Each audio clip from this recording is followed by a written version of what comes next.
주님 감사합니다. 한 주 동안 주님의 은혜 아래 모든 성도들을 지키시고 보호해 주셔서 감사합니다. 성전 건축의 시즌 가운데 기도의 용사들을 세우시고 성전의 터를 기도로 충만케 하시는 은혜 감사합니다. 성전 건축의 과정을 통해 교회와 성도들의 삶을 새롭게 세워가시는 하나님의 역사를 목도하게 하신 감사합니다.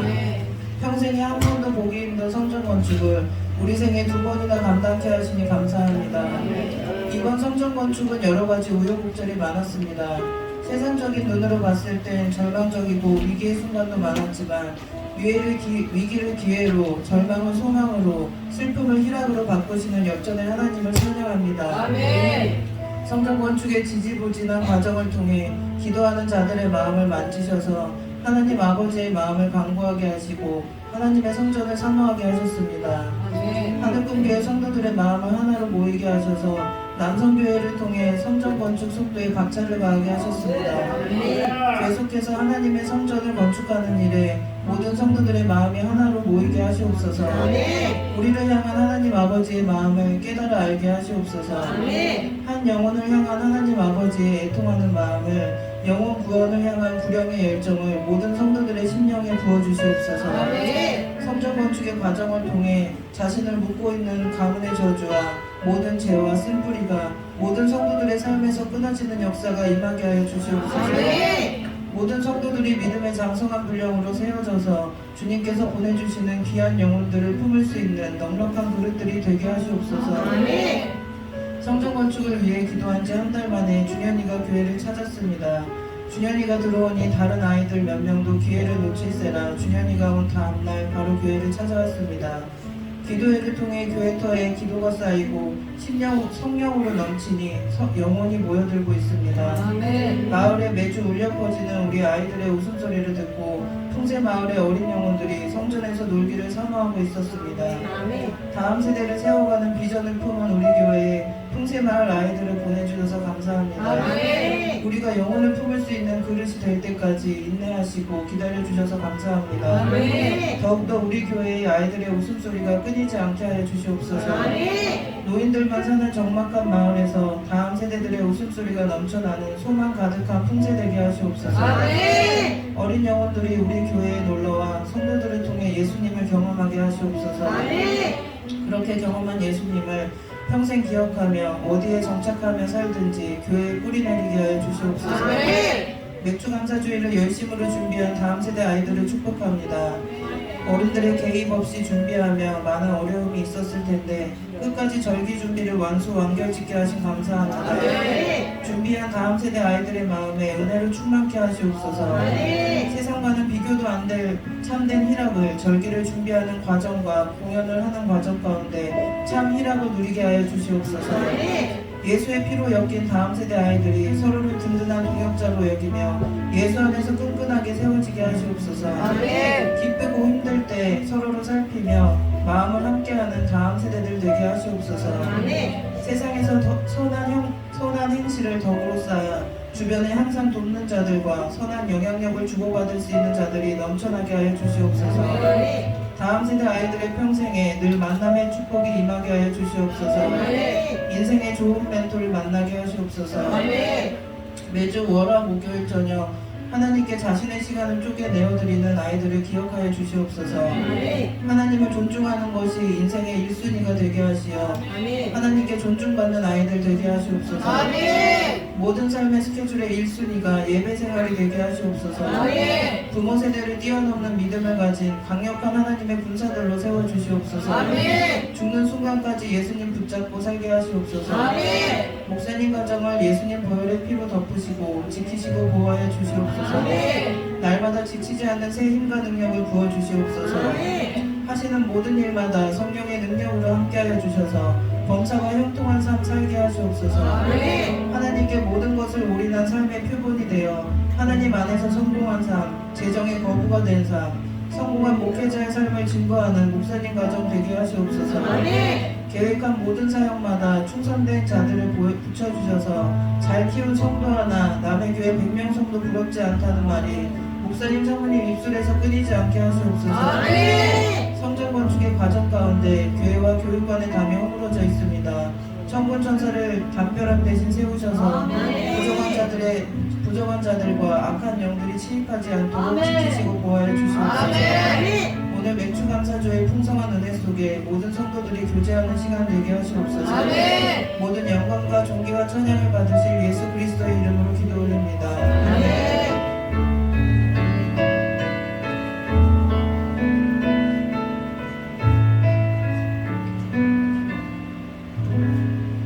교독문 105번 감사절 교독하시겠습니다. 여호와께 감사하라. 그는 선하시며 그의 인하심이 영원하리로다. 여호와께 감사하고 그의 이름을 불러 아뢰며 그가 하는 일을 많이 눈에 알게 할지어다. 그들이 광야 사막길에서 방황하며 거주할 성읍을 찾지 못하고 그리고 목이 말라 그들의 영혼이 그들 안에서 피곤하였도다. 이에 그들이 근심 중에 여호와께 부르짖으매 그들의 고통에서 멈추시고 또 바람을 인도하사 거주할 성읍에 이르게 하셨도다.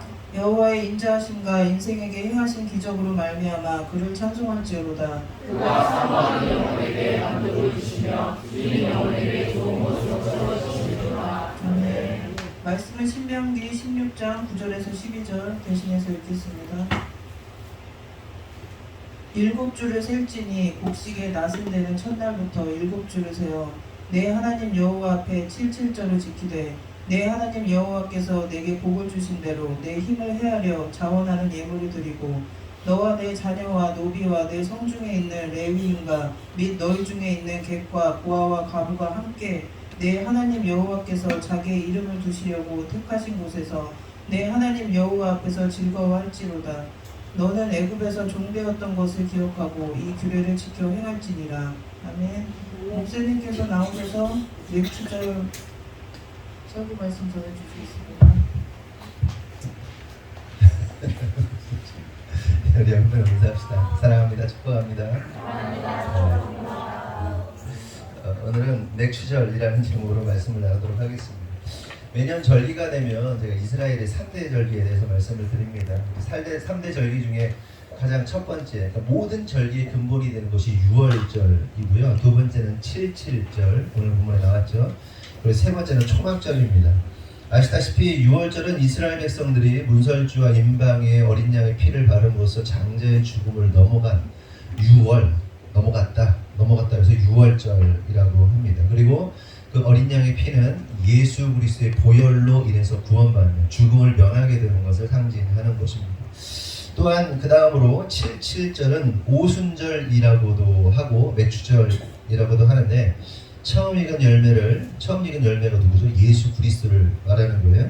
처음 익은 열매 예수 그리스도를 주신 하나님께 감사하여서 드리는 절기라고 할 수 있습니다.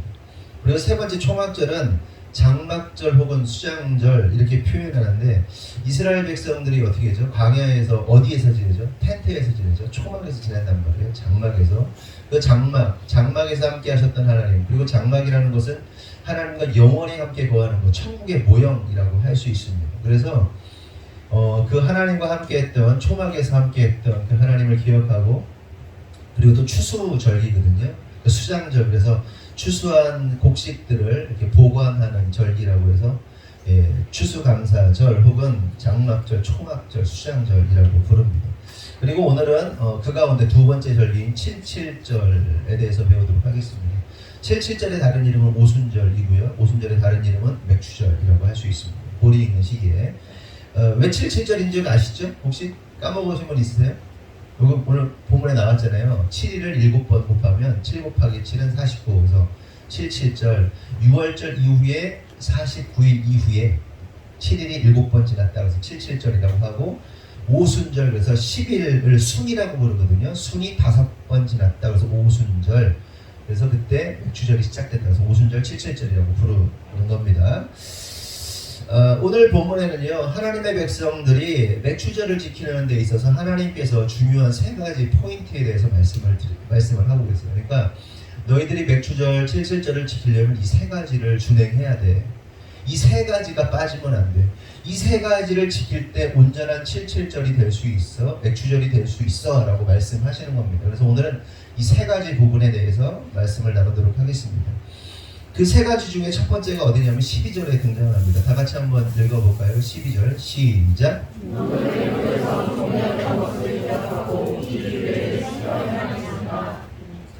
하나님께서 이스라엘 백성들에게 맥추절을 지킬 때 다음의 사실을 잊지 말라는 거예요. 그 사실이 뭐예요? 너희가 애굽에서 종되었던, 애굽에서 노예되었던 시절을 기억하라는 겁니다. 여러분, 그러면 왜 하나님께서는 이스라엘 백성들에게 너희가 종이 되었고 노예되었던 시절을 기억하라고 말씀하시는 것일까? 그리고 왜 기억해야만 하는가 하는 겁니다. 그 이유는 종이었던 자신의 처지를 기억함으로써 하나님께서 얼마나 많은 은혜를 주셨는지를 깨닫게 하시려고 너희들이 종되었고 노예되었던 시절을 기억하라는 겁니다. 이 사람이라는 존재가 어땠죠? 우리 속담 중에 이런 말 있잖아요. 개구리 올챙이적 시절을 기억하지 못한다. 올챙이적 시절을 기억하라. 뭐 이런 얘기가 있잖아요. 이게 무슨 얘기예요?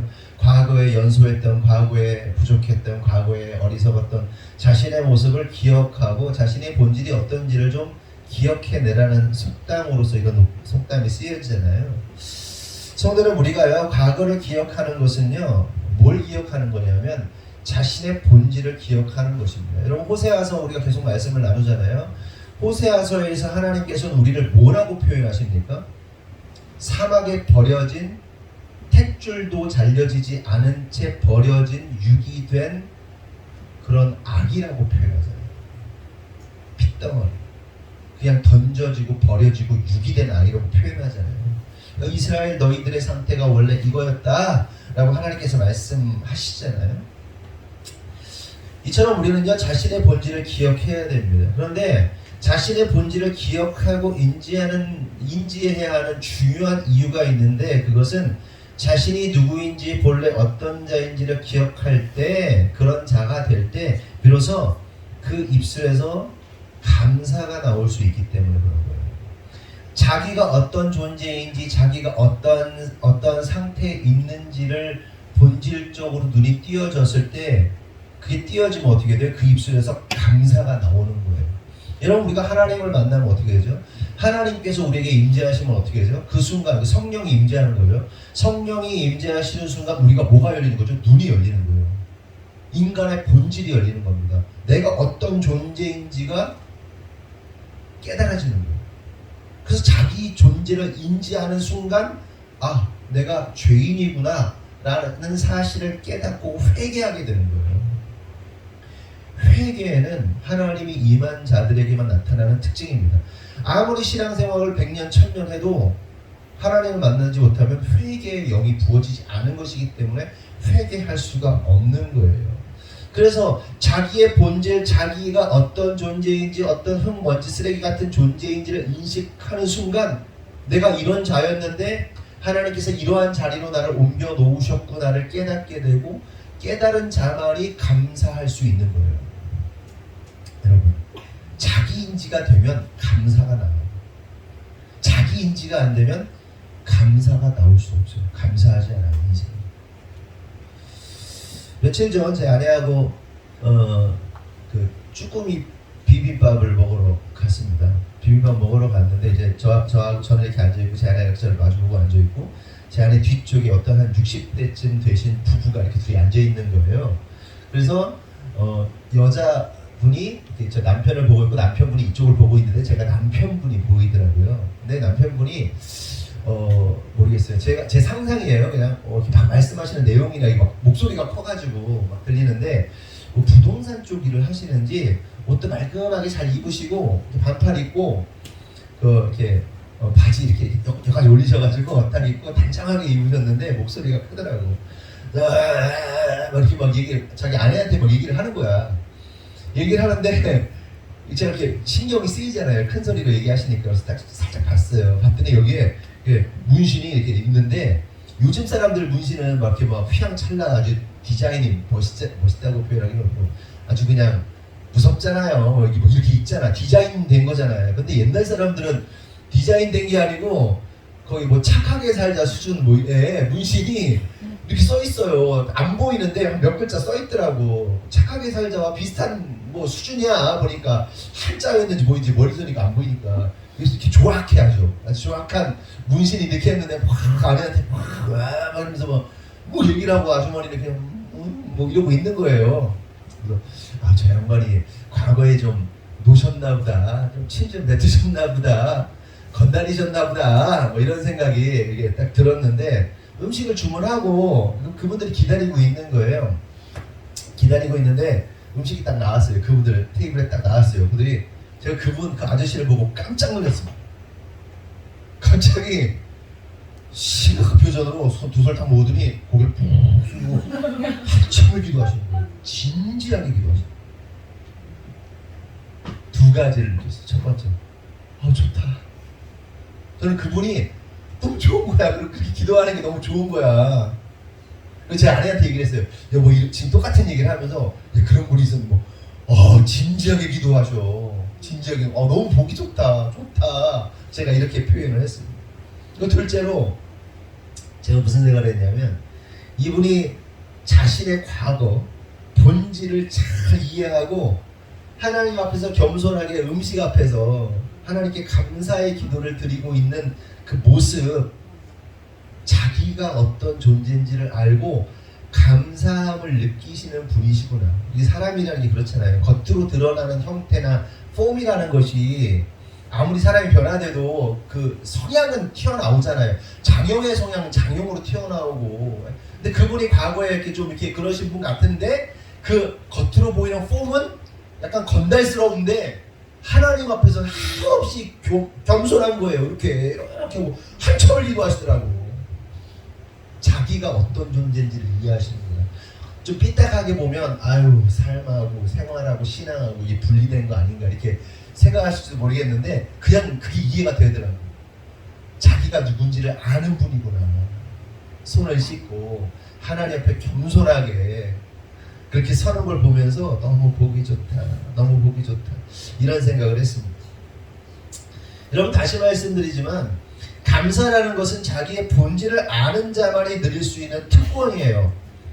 그래서 자신은 죄인이며 하나님께서 후하고 불어버리시면 사라져버리는 흙먼지 쓰레기와 방불한 자임을 아는 자만이 고백할 수 있는 것이 감사입니다. 그렇다면 반대로 자신이 누군지 자기의 주제가 파악이 안 되는 사람들에게 나오는 게 뭐겠어요? 주제 파악이 된 자들, 성령으로 인하여 하나님으로 인하여 주제 파악된 자들은 감사가 튀어나오는데 자기 주제가 파악이 안 된 사람들에게 뭐가 나오겠어요? 원망, 불평, 불평밖에 나올 게 없어요. 지난주에도 말씀드렸다시피 우리가 성경을 읽는 게 아니에요. 우리가 성경을 읽으면 내가 성경을 읽으면 어떻게 돼요? 열매가 뭐예요? 교만이라고 말씀드렸죠. 근데 성경이 나를 읽어버리면 겸손하고 엎드려지는 회개해요. 아멘이십니까? 그 영의 사람과 육의 사람의 차이입니다. 율법의 사람과 성령의 사람의 차이입니다. 부당거래라는 영화 속에 유명한 대사가 나옵니다. 잘 아시죠? 호의가, 저는 보진 않았는데 그 짤이 유명해가지고 호의가 계속되면 권리인 줄 안다 라는 내용이 나옵니다.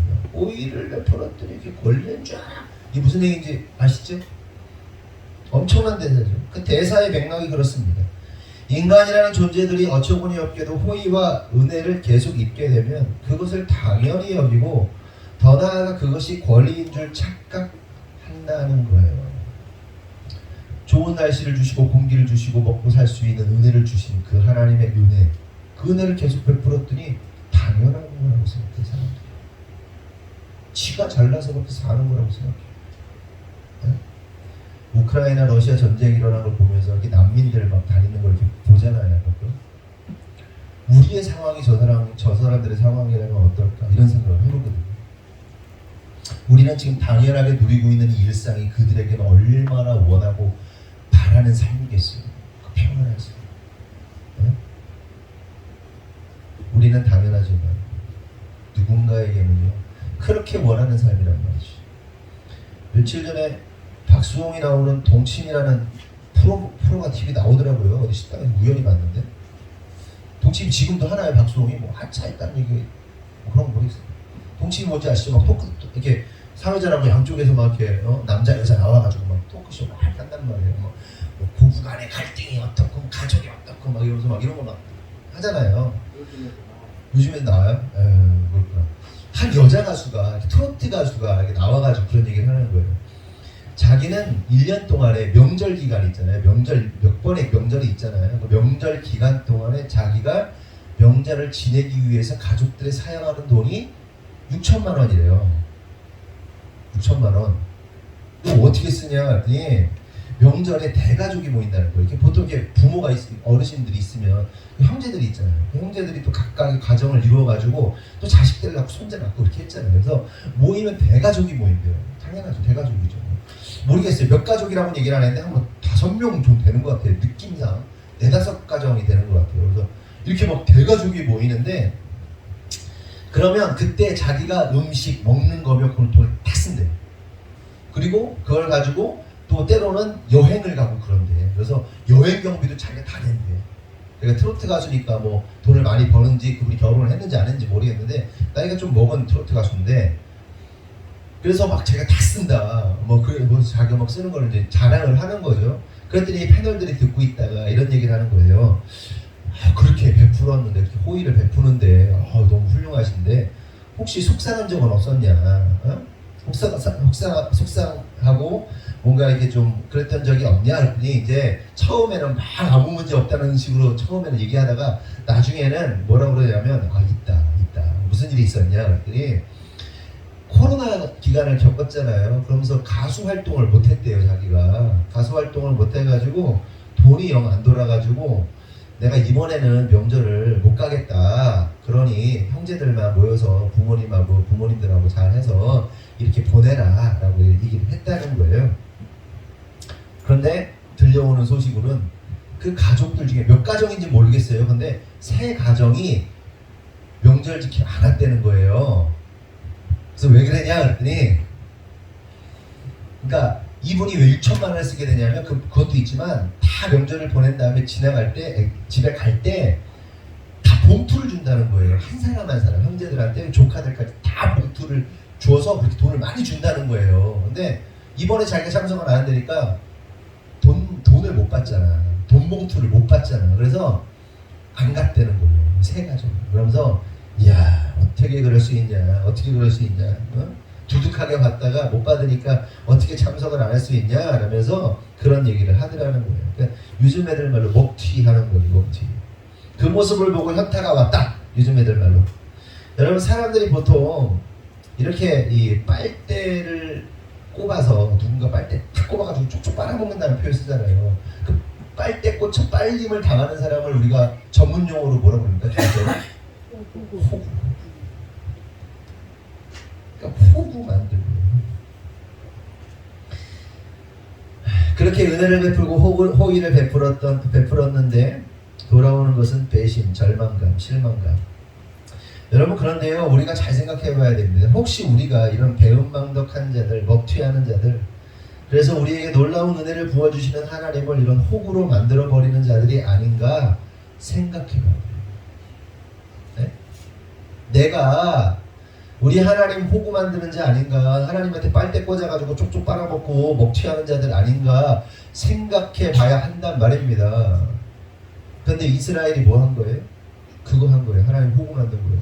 하나님께서 애굽의 종되었던 자 출애굽 시켜가지고 건져내가지고 가나안 땅 밀어 넣어가지고 가나안 땅에서 노예되었던 자 자유 주고 자유 주어가지고 땅 주고 다 분배해가지고 농사 짓고 거기는 심기만 하면 막 포도알이 막 이따만한 게 열리는 막 그 엄청난 축복 속에 하나님이 밀어 넣었는데 얘들이 어떻게 하는 거예요? 호세아서 통해서 배웠지만 하나님 기억하지 않는 거예요. 하나님 잊어버리는 거예요.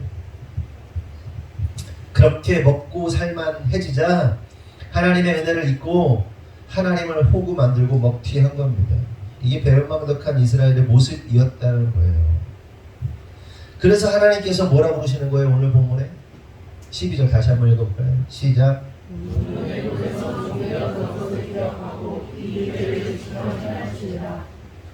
기억하라는 거예요. 너의 본질을 기억해. 네가 종이었던 노예였던 그 시절을 기억해 라고 말씀하시는 거예요. 그럼 우리가 한번 뒤돌아보자는 거죠. 여러분, 우리의 어려웠던 시절을 한번 기억해 봤으면 좋겠어요. 뭐 사람마다 어려움을 당했던 시절이나 시기가 뭐 10년 전일 수도 있고 20년 전일 수도 있고 아니면 지금 현재일 수도 있고 모르겠지만 그냥 과거의 5년 전, 3년 전, 5년 전, 10년 전 그 세월 속에서 우리의 그 어려웠던 시절을 한번 기억해 봤으면 좋겠어요.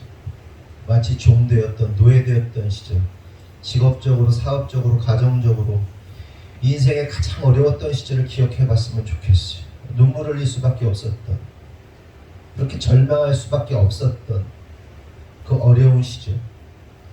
근데 그 어려운 시절 속에서 우리를 구원하시고 건져내시고 살려내시고 회복시키시고 이렇게 세워주신 하나님을 좀 기억해 봤으면 좋겠어요. 지금 얼마나 행복합니까? 너무너무 행복한 거 아니에요, 우리가? 네? 그런데 하나님께서 이걸 요구하시는 거예요. 너희들이 지금 맥주절을 지키고 있잖아요.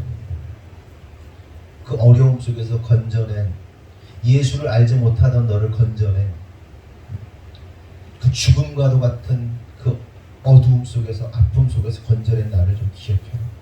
그 시절 기억해. 그게 맥주절을 지키는 성도의 첫 번째 덕목인 거예요. 하나님의 요구. 여러분, 사람이 어려울 때요, 아니면 사람이 평상시에 뭔가를 바라볼 때 나보다 더 나은 삶, 더 뭐 뛰어난 사람, 뭐 잘 되고 있는 걸 보면 불행해져요. 근데 내가 어려울 때는요, 나보다 더 어려운 사람을 볼 수 있어요. 더 어려웠던 시절을 보면, 더 어려운 사람을 보면요, 감사할 수밖에 없어요. 그러면 성도 여러분, 감사하세요. 아멘이시죠? 두 번째로 10절에, 두 번째 포인트는 10절에 등장하는데 같이 한번 읽어보겠습니다. 10절 시작.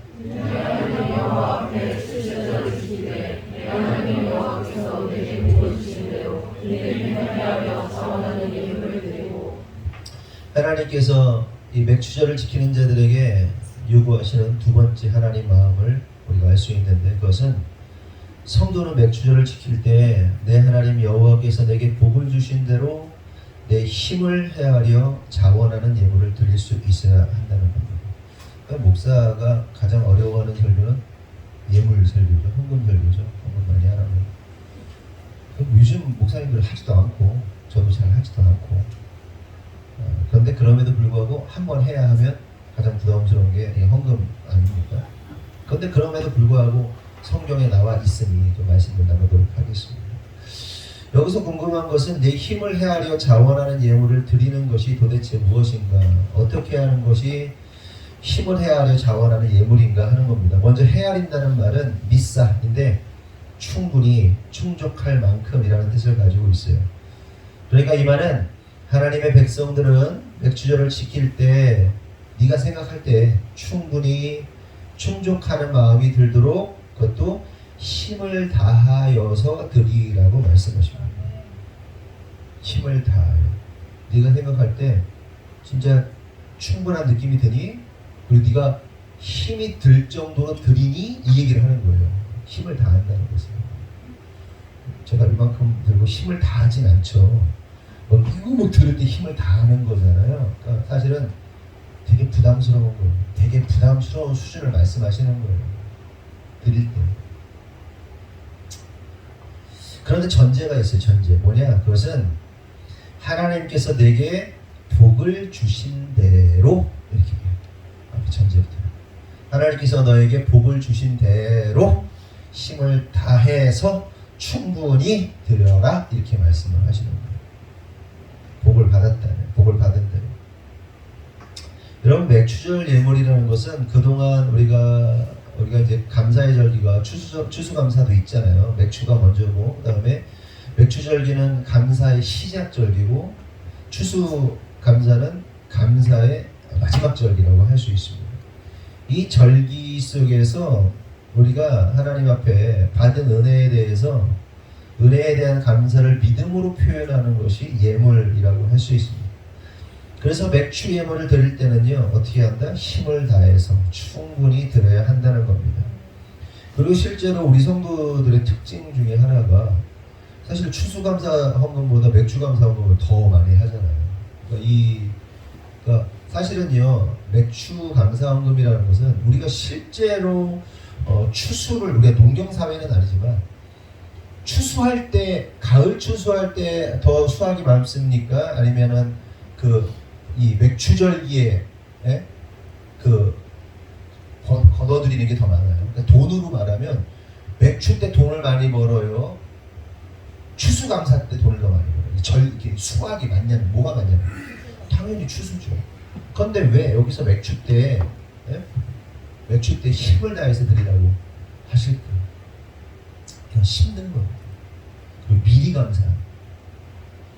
많은 것을 추수하게 될 것을 믿고 드리는 미리 감사하는, 미리 심는 감사라고 할 수 있습니다. 이게 진짜 믿음이죠, 진짜. 결과 보고, 내가 결과 봐가지고 내가 좋은 일이 일어나면 내가 하나님께 감사할 거야가 아니에요. 믿음이라는 것은 그렇게 될 줄 믿고 하는 거예요. 이 부분에 있어서요, 어떤 사람들은 이 부분이 되게 힘들 거예요. 미리 어떻게 될 줄 알고 믿고 어떤 분들은 너무 힘들어요. 그런데 진짜 미리 심고 미리 감사하는 삶을 오랫동안 살아온 저나 제 아내로서는, 물론 믿음의 선배님들도 계시지만, 이게 너무 당연해요. 이게 너무 당연한 결과예요.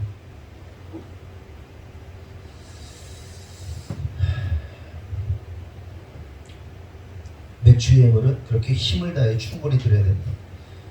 그리고 실제로 우리 성도들이 그렇게 열심히 하고 있다. 여러분, 맥추절기라는 것이 참 기가 막힌 타임. 1년에 12달 중에, 그래서 유대력과는 어떻게 설명해야 될지 모르겠지만 우리의 시간으로 보면 7월 첫 주잖아요. 지난 6개월을 보는 거예요. 지난 6개월. 6개월의 시간을 한번 잘 생각해 보세요. 하나님께서 여러분에게 얼마나 많은 은혜를 주셨습니까? 얼마나 많은 재정을 주셨고, 얼마나 많은 좋은 일들을 주셨고, 때론 어려움 속에서도 얼마나 많은 기도의 응답을 하나님께서 이루어내셨습니다. 교회도 참 기가 막혀요. 어제 그저께죠. 이렇게 가만히 앉아 있는데 왜 지금 건축이 이제서 시작되지? 물론 시작은 빨리 했는데 본격적으로 갑자기 금요일날 저거 땅 파고, 목요일에 파고, 금요일에 또 하고, 한 털을 막 만든단 말이에요. 이게 뭐지? 이렇게 앉아 있는데, 맥추감사주일이구나. 맥추감사, 제가 죄송한데요. 제가 부끄러운 고백을 하나 하면, 사실은 제가 지난 주일, 그러니까 지난 화요일까지도 제가 이번 주가 맥추감사 주일인지 몰랐어요. 정신없이 살아가지고 맥추감사 주일인지도 모르고 이렇게 지내고 있다가 제 아내로부터 들었어요. 이번 주 맥추감사 주일이야. 그래? 설교 다른 거 준비하다가 제끼고 다시 준비한 거예요. 하나님이 우리가 이 현장을 지을 때는 부활절에 시작했죠. 부활절에 시작했나? 아니야. 추수감사 때 시작을 해가지고 부활절 때 우리가 여기 완공을 했죠. 근데 이 현장은, 이 옆에 현장은, 본당은 맥추절에, 엄밀히 따지면 맥추절에 시작됩니다. 다 그냥 멈춰 있었어요. 맥추절에 시작해서 언제 끝날지 모르겠어요. 이 시기가 참 기가 막힌 것 같아요. 우리가 어떻게 하려고 한 것도 아니잖아요. 어떻게 해야 된다고 한 것도 아닌데, 하나님의 시간 속에서 뭔가 하나님의 타임 테이블 안에서 우리를 인도하신다는 생각이 듭니다. 다 이해하지 못했지만 하나님이 그렇게 일을 만들어가고 계시다. 그리고 그 절기 속에서 절기의 의미와 함께 우리에게 말씀하시고자 하는 부분이 있다는 생각이 좀 듭니다. 그리고 우리가 기도하다 보면 더 깨달아질 거라고 생각합니다. 그렇다면 오늘 여러분, 우리가 준비한 예물이 정말 하나님께 힘을 다해 드리는 감사의 제물이 좀 됐으면 좋겠어요. 아멘. 그러면서 우리가 또 한 가지 주목할 사실이 있는데, 그것은 예물을 드릴 때는 자원하는 마음으로 드려야 한다는 겁니다. 자원하는 예물을 드리고, 이렇게 말씀하시죠. 여기서 자원한다는 말은 내다봐인데 말 그대로 자발적인 자유의지로 기꺼이 즐거이 라는 뜻을 가지고 있습니다. 성도 여러분, 저는요, 예물을 드리는 데 있어서 가장 중요한 포인트가 바로 이거라고 생각합니다. 기꺼이 자원하는 마음. 예물은 반드시 기꺼이 자원하는 마음으로 즐거이 드려야 하는 것입니다. 그런데 문제는 많은 이들이 하나님께 기꺼이 즐거이 자발적으로 드리지 못해요. 왜 그렇습니까? 그 이유는 많은 이들이 하나님의 성품을 오해하기 때문이에요. 하나님을 깡패라고 생각해요. 갈라디아의 비유에서도 나오지만 하나님을 빼앗는 자로 생각해요. 깡패라고 생각해요. 도둑놈이라고 생각한단 말이에요. 그렇지만 우리 하나님은 어떻게 해요? 빼앗고 강탈하시는 분이 아닙니다. 우리 하나님은 단지요, 우리의 마음을 확인하고 싶어 하시는 분이세요. 그럼 뭘 확인하고 싶은 걸까요? 그것은 우리가 가지고 누리는 모든 것이 하나님으로부터 나온 것이라는 사실을 고백하는 믿음을 확인하고 싶으신 거예요. 11조가 그거예요. 야, 네가 받은 게 나로부터 온 것임을 네가 믿니? 그걸 확인하는 게 11조입니다. 예물도 마찬가지예요. 네가 지금 이 드리는 그 감사의 예물이 나로부터 나왔다는 사실을 네가 믿니? 이걸 하나님 확인하고 싶으신 겁니다. 그리고 실제로 내가 가지고 누리는 그 모든 것이 하나님의 것임을 인정하는 자들은요, 기꺼이 즐거이 자원하는 마음으로 하나님께 예물을 드리게 됩니다. 아멘이시죠? 그러나 반대로 자신이 가지고 누리는 것들이 하나님으로부터 온 것임을 인정하지 못하는 자들은 절대로 기꺼이 즐거이 예물을 드릴 수 없습니다. 그럼 가만히 생각해 보세요. 그렇게 우리가 기꺼이 드린 예물을 하나님은 홀딱 잡수시고 입을 씻는 분이실까? 한마디로 먹튀하시는 분이실까? 물론 하나님이요, 우리의 것을 홀딱 드시고 그냥 마셔도 할 말 없어요. 왜? 본래 하나님 거예요. 본래 하나님 거예요. 그런데 참 재밌게도 하나님은 홀딱 하고 말 것 같은데 조금 시간이 걸려도 조금 딜레이가 있어도요, 하나님은 하나님의 완벽한 시간 속에서 하나님의 스케일로 부어주십니다. 아멘이십니까? 얘가 나한테 과자를 줬어. 그러면 얘가 뭐 좀 줬어. 제가 제 스케일로 얘한테 갚아야지. 제가 그래, 너 과자 내리니까 너 하나 줄 거야. 이러겠어요, 제가? 아, 유치 뽕짜리지. 하나님은 하나님의 가오가 있잖아요. 하나님의 스케일이 있어요. 하나님의 생각이 있으시단 말이에요. 하나님의 그 신묘막측한 그 섭리 속에서 하나님이 갚으시고 도와주신다는 겁니다. 제가 평상시에 공부방에서 아이들한테 먹을 걸 굉장히 많이 줍니다. 하영아, 그렇지? 네. 엄청 주지. 아예 엄청 줘요. 계속 줘요. 그럼 아이가 이제 요구해, 나한테. 목사님 빵 있어요? 뭐 이래요. 뭐 그 정도야. 그러니까 내가 한번 쑥 이렇게 수업하다가 이제 쓱 나와가지고 이렇게 그 먹을 거 요새 처음 가가지고 이렇게 나오면 이제 애들이 막 눈빛이 반짝반짝해요. 뭔가 주겠구나 하는 게 있어요. 애들이 제 손에서 뭐가 자꾸 나오거든. 그리고 제가 뭐 과자 한 봉지를 뜯어도 제가 요만큼 먹고 나머지 애들 다 주거든요. 그러다가 아이들한테 과자 이제 막 이렇게 줘요. 그럼 애들 잘 먹어요. 그러다가 이제 가로 지가 사 먹죠. 사 먹을 때 제가 이제 장난기가 이제 도는 거죠. 그러면 이렇게 제가 이렇게 막 이렇게 과자를 하나 먹는 척 하면서 이렇게 몇 개 딱 집어요. 집는 봉지 가져가려고 그러고 애들이 막 안 돼요, 왜 이래요, 이러지 마세요, 막 이러고 막 그런 애도 있고 막 울려고 하는 애도 있고 막 그냥 막 그래요. 근데 어떤 애는 선생님 드세요 그래요. 유주환 같은 애들은 뭐 되게 잘 줘요. 집에 있는 것도 갖다 줘. 막 오전왔냐? 이거 아빠가 이거 많이 사왔어요. 다이제스티브 초콜릿 빨래 있는 거 뭐 주세요. 아, 너 먹어? 아니에요, 많이 있어요. 드세요, 목사님. 되게 잘해, 주환이가. 어쨌든 막 안 돼요, 이러지 마세요. 막 그냥 막 그런 애도 있고 웃으면서 그런 애도 있고 그냥 드세요, 뭐 이런 애도 있고 막 그래요. 근데 보면서 여러 가지 생각이 드는 거죠. 어떤 놈은요, 움켜쥐고 절대로 막 안 주려고 하는 놈 보면은 알았어, 다음부터 넌 없어. 다음부터 안 줘? 아니, 그래놓고 또 줘요. 제가 안 준다고 다짐하고 또 줘. 주는데 나도 상하는 거지 조금. 내가 너한테 먹을 걸 얼마나 줬는데 그거 하나 먹는다고 네가 지금 나한테 이러냐? 배신감 막 드는 거죠. 근데 막 이러고 오면요, 제가 막 더 주죠. 한 몫씩 주고 막. 목사님 700원인데 500원밖에 없어. 아 먹어 뭐 이렇게 준단 말이에요. 막 그냥. 근데 애들이 또 재밌는 게 이게 호의를 베풀면 권리가 된다고. 아 나 이거 500원밖에 없는데 700원짜리 못 먹는다고 이래요. 고민하고 있지. 옛날에 처음 고민하고 있어 애들이. 여러 명이 그래. 그러면 왜 돈 없어? 근데 이게 됐단 말이에요. 근데 나중에는 어떻게 하세요? 500원 가져와가지고 막 1200원짜리 1500원짜리인데 막 그냥 1000원 가져와가지고 1200원짜리 달라고 막 그래요. 누구에? 근데 어떤 녀석 급기 어떻게 되는지 아세요? 저 외상 좀 할게요. 외상에 이름 이렇게 외상 누구 이름에 이렇게 써 있어요. 그럼 어떻게 하는지 아세요? 쓱 지우고 가요. 애들이 지금 몇 명 지웠어. 그래 나중에 어디까지 발전했냐? 외상 주세요. 그래서 왜 그랬더니 너 왜 돈이 없어? 아니요 돈 있어요. 돈 있는데 외상이야. 아 이 새끼들 다 도둑놈으로 만들고 있구나 우리가. 그래서 외상 이제 사절이에요. 애들이 지워요. 그래서 제가요 매직으로 써놨어요. 못 지우게. 그런데도 이제 외상 사절이 아니에요.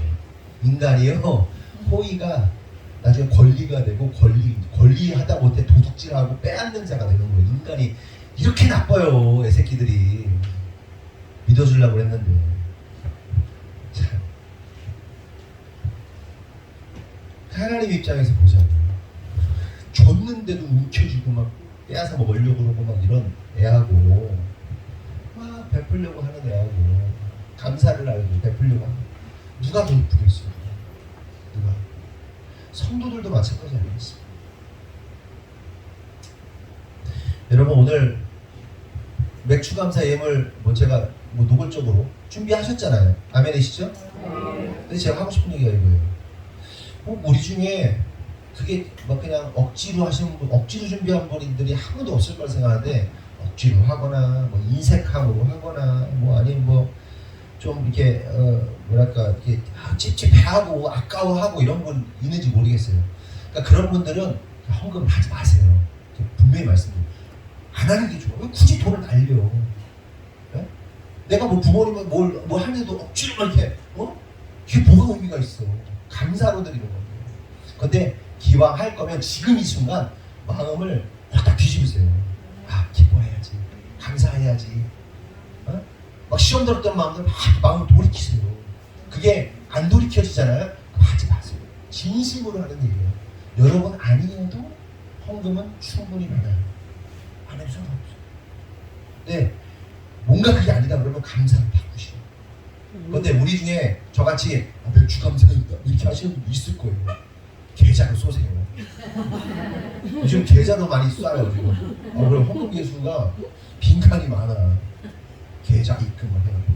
근데 저는 헌금 현집사님이랑 헌금 계수 같이 하는데 돈도 나오는 게 좋더라고요. 근데 어쨌든 계좌로 쏘세요. 우리끼리니까 하는 얘기지. 이거 막 영상 올라가면 난리 나겠다. 외부의 사람들 알지도 못하고 타락한 목사 오늘 말씀의 세 번째 포인트는 11절입니다. 나같이 11절 시작.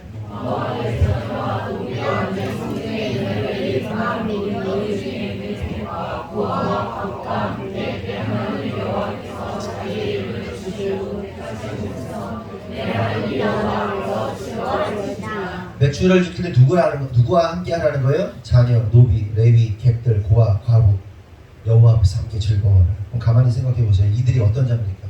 세상에서 소외된 자, 관심 받지 못하는 자들, 가난한 자들, 땅이 없는 자들입니다. 그럼 왜 하나님은 이러한 자들과 함께 맥주절을 지키라고 하시는 거예요? 첫 번째는 이게 너희들의 모습이었어. 너희들이 고아였어. 너희들이 남편 없는 과부였어. 너희들이 그 친족들의 보호를 받지 못하는 객들이었어. 니들이었다고. 걔네들 돌봐야 되지 않겠냐? 이 얘기는 거예요.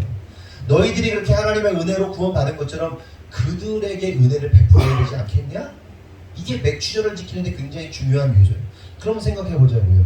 오늘 사는 우리들에게 고아와 과부와 자녀와 객과 레위인과 이 없고 이런 사람들이 누구를 의미하는 걸까요? 여러분 주변에, 우리 주변에. 네? 실제로 뭐 목회하시는 가난한 목사님도 있을 수 있고, 실제로 어떤 아이일 수도 있고. 그런데 영적으로 보면 이 고아와 과부와 객과 이런 사람들은 누구를 의미하는 거냐면 예수 그리스도가 없는 자들을 말하는 거예요. 땅이 없는 자들이라고 그랬죠. 그 거할 곳이 없는 자들이에요. 하나님 나라에 거할 수 없는 자들을 말하는 거예요. 우리 주변에 하나님을 알지 못하는, 예수 그리스도를 알지 못하는 자들이 있잖아요. 그들과 함께 하는 거예요. 그들과 함께 할 때, 그들과 함께 즐거워하라잖아요. 여호와 앞에서 그들을 초대해서, 하나님의 그 전으로 초대해서 기뻐하고 즐거워하고 하나님과 함께 찬양하고 예배해야 된다는 거예요. 그게 진짜 맥주절이랍니다. 그래서 우리 준현이가 매우 상징적이지. 아멘. 준현은 짠.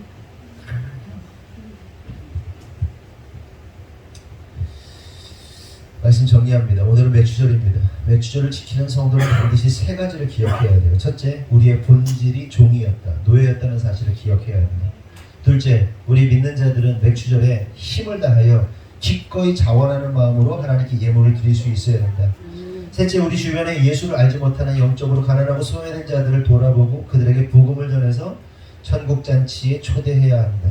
이것이 바로 하나님께서 기뻐하시는 맥주절, 칠칠절, 오순절이다. 그러므로 성도 여러분, 저와 여러분이 오늘 이 시간 이 세 가지 주님의 말씀에 순종함으로 참되고 복된 맥주절을 보내는 우리 모두가 되기를 예수님의 이름으로 축원합니다. 기도하겠습니다. 하나님 감사합니다. 오늘 맥주절에 대해서 나누었습니다. 우리가 하나님 진짜 맥주절의 의미를 우리의 삶 가운데, 신앙생활 가운데 온전히 풀어내기를 간절히 소망합니다.